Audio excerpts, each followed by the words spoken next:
Hello friends, welcome back to my channel. Friends, कैसे हो आप सब? उम्मीद करती हूँ आप सब बढ़िया से ही होंगे।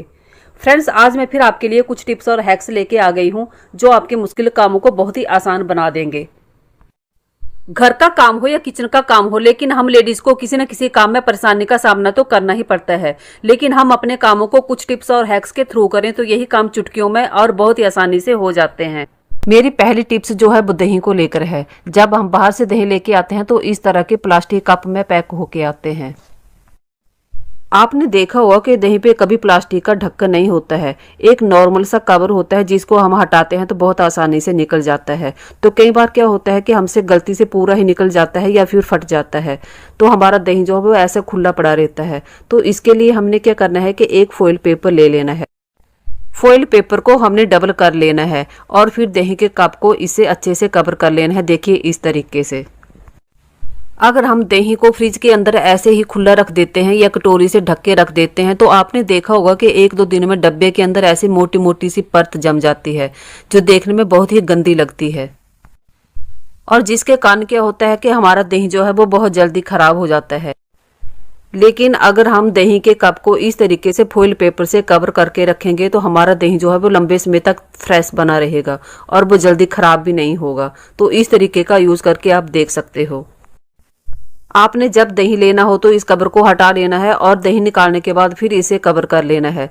तो आप देखोगे कि हमारा दही जो है वो लंबे समय तक फ्रेश बना रहेगा। मेरी अगली टिप्स जो है वो तेल के डब्बे को लेकर है।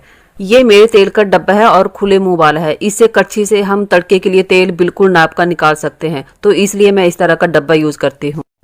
आपने देखा होगा कि तेल की बोतल या डब्बा जो है ना वो पूरे चिपचिपे हो जाते हैं और नीचे से भी पूरी जगह को चिपचिपा कर देते हैं, जो हमें बहुत ही बुरी लगती है। और फिर हाथ से पकड़ते हैं तो हमारे हाथ भी चिपचिपे हो जाते हैं। तो इसके लिए हमने क्या करना है कि देखिए यहाँ पे मैंने दाल का खाली पैकेट ले लिया है। आपको भी इस तरह का कोई खाली पैकेट ले लेना है और फिर हमने क्या करना है कि अपने तेल के डब्बे या बोतल को इस तरह के कवर में डाल लेना है। देखिए इस तरीके से। ये कवर मुझे थोड़ा बड़ा लग रहा है तो मैं क्या करूंगी कि इसको बाहर की तरफ इस तरीके से फोल्ड कर लूंगी। अगर हम तेल की बोतल या डब्बे को ऐसे ही रख देते हैं तो क्या होता है कि हमारी टाइलें भी नीचे से बहुत गंदी हो जाती है, यानी कि चिपचिपी हो जाती है और फिर वो जल्दी साफ भी नहीं होती है। तो इससे बचने के लिए हम क्या कर सकते हैं कि इस तरीके का यूज कर सकते हैं। डब्बे को तो हमने दाल के पैकेट से कवर कर लिया, लेकिन अगर बोतल है तो उसके लिए हमने क्या करना है कि एक प्लास्टिक की पन्नी ले लेनी है और तेल की बोतल को उसमें कवर कर लेना है। अब कोई टेंशन की बात नहीं है, ना ही हमारे हाथ चिपचिपे होंगे और ना ही हमारी टाइल्स गंदी होंगी और हमारे समय की भी बचत होगी। तो फ्रेंड्स, इस तरीके से हम अपने दाल के खाली पैकेट को रीयूज कर सकते हैं और हमारे हाथ और टाइल्स भी चिपचिपी नहीं होंगी। तो फ्रेंड्स, कमेंट करके बताना कि ये टिप्स आपको कैसी लगी। मेरी अगली टिप्स मसाले को लेकर है। आपने देखा होगा जब हम कोई दाल या सब्जी बनाने लगते हैं ना तो हम यही सोचते हैं कि इसमें कितना मसाला डालें, कम या ज्यादा। तो इस तरह से हम क्या करते हैं कि लेते हैं और गिराते रहते हैं, लेते और गिराते रहते हैं, बार बार इस तरीके से हम करते रहते हैं। तो इसके लिए हमने क्या करना है, चलिए मैं आपको बताती हूँ। तो इसके लिए हमने क्या करना है कि एक टेप का पीस ले लेना है और फिर इस पीस को हमने मसाले के डब्बे पे इस तरीके से लगा लेना है। तो देखिए फ्रेंड्स, मैंने टेप को यहाँ पे लगा लिया है। अब मैं आपको बताती हूँ कि हमने इसे यूज कैसे करना है। जो बार बार हम चम्मच में लेते थे, गिराते थे ना, वो झंझट अब खत्म है। अब हमें इस तरीके से बार बार नाप तोल नहीं करना पड़ेगा। इसके लिए अब हमने क्या करना है कि चम्मच में मसाले को ले लेना है और इस टेप की सहायता से हम अपने मसाले को कम या ज्यादा कर सकते हैं। देखिए इस तरीके से। फ्रेंड्स, ये बहुत ही बढ़िया और काम आने वाली ट्रिक है, आप इसे एक बार जरूर यूज करके देखना। तो इस तरीके से आप बिल्कुल नाप का मसाला ले सकते हैं जितना आपको चाहिए। फ्रेंड्स, आप कहां से और किस जगह से मेरी वीडियो देखते हैं प्लीज कमेंट करके मुझे बताया करें, ताकि मैं भी जान पाऊं कि मेरी वीडियो कहां और किस जगह में देखी जाती है। फ्रेंड्स, अगर मेरे चैनल पे नए हो तो मेरे चैनल को अपनी फैमिली और दोस्तों के साथ शेयर करें और सब्सक्राइब भी जरूर करें। फ्रेंड्स, अगर आप अपने मसाले डब्बे में नहीं रखते हैं, किसी मसाला दानी में रखते हैं, तो आप ये ट्रिक उस पे भी कर सकते हो। जब हम कोई मसाला निकालेंगे तो ऐसे वो टेप के ऊपर लगेगा, तो हमने क्या करना है कि इसको साथ में ही निकाल लेना है, नहीं तो वो जमा हो जाएगा और फिर वो अच्छा नहीं लगेगा। तो फ्रेंड्स मुझे कमेंट करके बताना कि आपको ये टिप्स कैसी लगी। फ्रेंड्स मेरी अगली टिप्स जो है वो बहुत काम आने वाली है, वो इस तरह के चॉपर को लेकर है। जब हम इसमें कोई चीज पीसते हैं तो होता क्या है कि इसका ढक्कन जो है वो ऊपर से पूरा गंदा हो जाता है।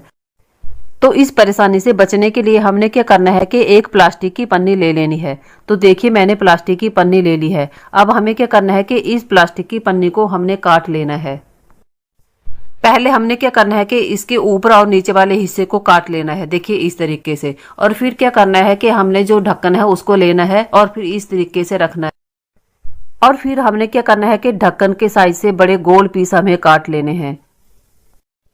देखिए मैंने एक साथ यहाँ पे 2 पीस काट लिए हैं, लेकिन ध्यान रहे कि हमने पीस जो है वो ढक्कन के साइज से बड़े रखने हैं।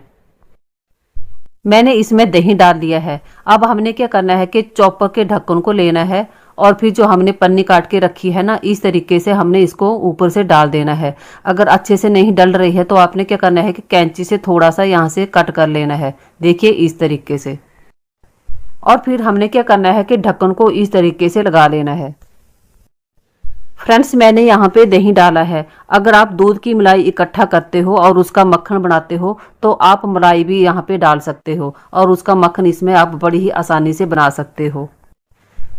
अगर चॉपर के ढक्कन के अंदर पानी चले जाए तो वो जल्दी ही खराब हो जाता है, तो इससे बचने के लिए हम ये ट्रिक कर सकते हैं।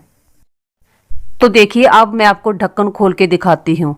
ये पूरा दही पहले ढक्कन पे लगना था अगर हम प्लास्टिक पन्नी का यूज नहीं करते, लेकिन हमने पन्नी को लगाया है इसलिए दही जो है वो पन्नी के ऊपर आ गया और हमारा ढक्कन जो है वो बिल्कुल साफ है।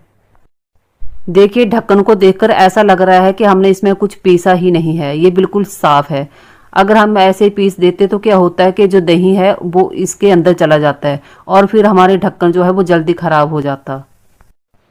तो देखिए हमारा दही भी कितने अच्छे से ग्राइंड हो गया है। अब मैं क्या करूंगी कि इस दही को एक बर्तन में निकाल लूंगी और फिर मुझे जितना पानी डालना है उसमें डाल लूंगी और फिर उसकी लस्सी बना लूंगी। आप देख सकते हो ढक्कन को धोने की जरूरत भी नहीं है। हमने क्या करना है कि एक साफ कपड़ा लेना है और ढक्कन को इस कपड़े से साफ कर लेना है। अगर हम ढक्कन को बार बार पानी से धोएंगे तो होगा क्या कि इन छेदों के अंदर पानी चला जाएगा और फिर ये ढक्कन जो है जल्दी ही खराब हो जाता है। तो इससे बचने के लिए हम प्लास्टिक पन्नी का यूज कर सकते हैं। चलिए देख लेते हैं कि अगला हैक क्या है। देखिए मैंने यहाँ पे रोटी पकने के लिए रखी है। इस तरीके के इस्तेमाल से आपकी हर रोटी फूली फूली बनेगी, आपको बहुत ही अच्छा लगेगा। सबसे पहले हमने क्या करना है कि रोटी कच्ची ना रहे, इसके लिए हमने रोटी को अच्छे से पका लेना है। तो देखिए मैंने रोटी को पका लिया है। अब हम क्या करते हैं कि कपड़े का इस्तेमाल करते हैं, लेकिन मैं यहाँ पे झाड़ने का इस्तेमाल करती हूँ। इससे क्या होता है कि हमारी रोटी बड़े अच्छे तरीके से फूल जाती है और बिल्कुल भी कच्ची नहीं रहती। देखिए बहुत ही अच्छे तरीके से पक गई है। अब इसी तरीके से हमने सभी रोटियों को अच्छे से बना लेना है। कई बार क्या होता है कि हमारे हाथ रोटी बनाती बार जल भी जाते हैं, लेकिन इस तरीके से अगर आप अपनी रोटी को सेकोगे तो आपके हाथ भी नहीं जलेंगे और रोटी भी बहुत अच्छी तरीके से पक जाएगी। है तो छोटी सी ट्रिक लेकिन बहुत ही काम की ट्रिक है। आप इसे मेरे कहने पर जरूर ट्राई करके देखना। आप हमेशा अपनी रोटियों को इसी तरीके से बनाया करें, आपकी हर रोटी फूली फूली बनेगी और एकदम से ताज़ा बनी रहेगी। Thanks for watching.